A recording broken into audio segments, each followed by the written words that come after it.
Hey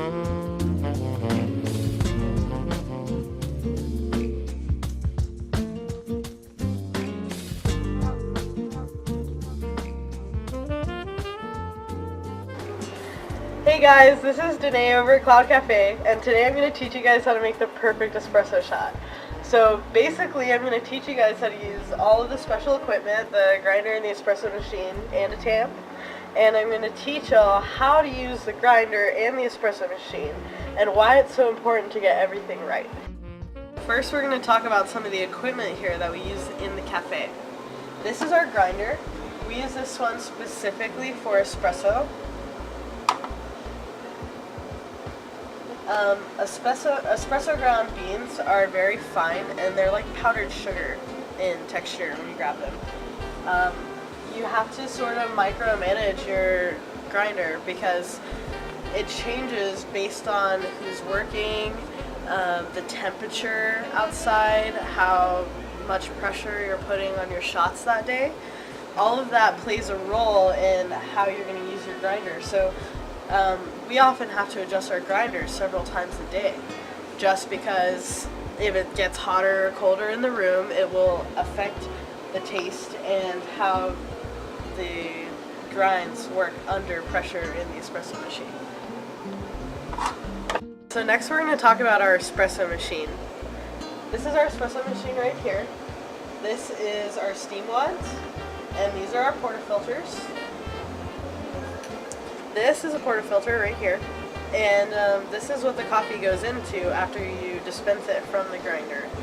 And basically you use your tamp to create a pressure, and you go ahead and press the coffee, and then you put it back into the espresso machine, and then you pull your shot. That is a very layman's term kind of way to do it, but we're going to go into detail a little bit.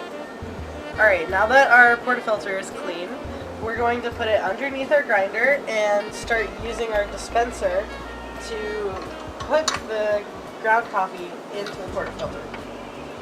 Whenever you're grinding and sifting, you have to rotate your portafilter because this creates layers with the coffee, and it helps from making clumps with the fine coffee because it has a tendency to clump together.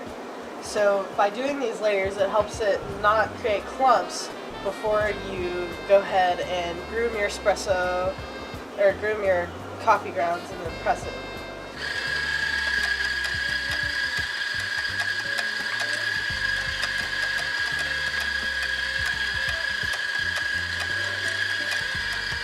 Now we're going to groom our espresso. You want to make sure you have sort of like a mound of coffee, because this is all going to be groomed and pressed. Whenever you're doing your espresso, you want to make sure that all of this is clean, and you're going to want to groom it in a north-south, east-west motion. And I try to do it over this so that I'm not wasting the coffee. So you groom it by hand with your finger. You want to make sure your finger is very straight so you don't leave any round parts in it, like any lumps from your finger. So comb it lightly, very straight. Clean off the edges where it goes into the espresso machine. And you want to create a nice seal with the coffee in that grinder. Next we're going to use our tamp to press the coffee. So whenever you're tamping, you want to hold it like a flashlight, and you're going to press it with a 90-degree angle in your elbow down on the coffee with about 35 to 40 pounds of pressure. You want to make sure that it's even, because if it isn't, it'll affect the time that the espresso comes out, as well as the flavor of the espresso. So you're going to go ahead and hold it, and you want to put the most of your weight on this part of the tamp where your fingers are. So you go ahead and tamp it, press it down. You can lightly twist it, and now that it's completely pressed, you're going to go ahead and get rid of the excess grounds. And we're going to go ahead and put it in our espresso machine, and we'll pull our shot.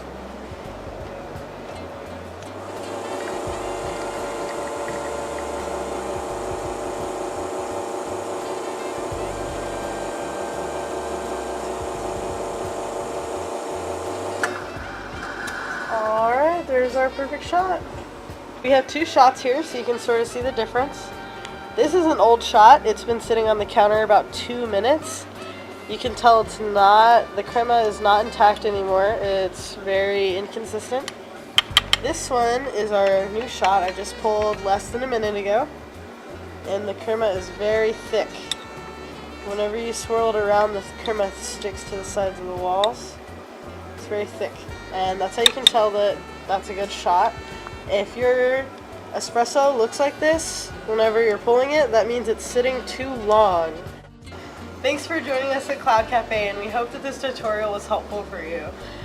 We're looking forward to bringing you some more tutorials and some more information soon. So just like us and leave a comment in the comment section, and we'll have more for you.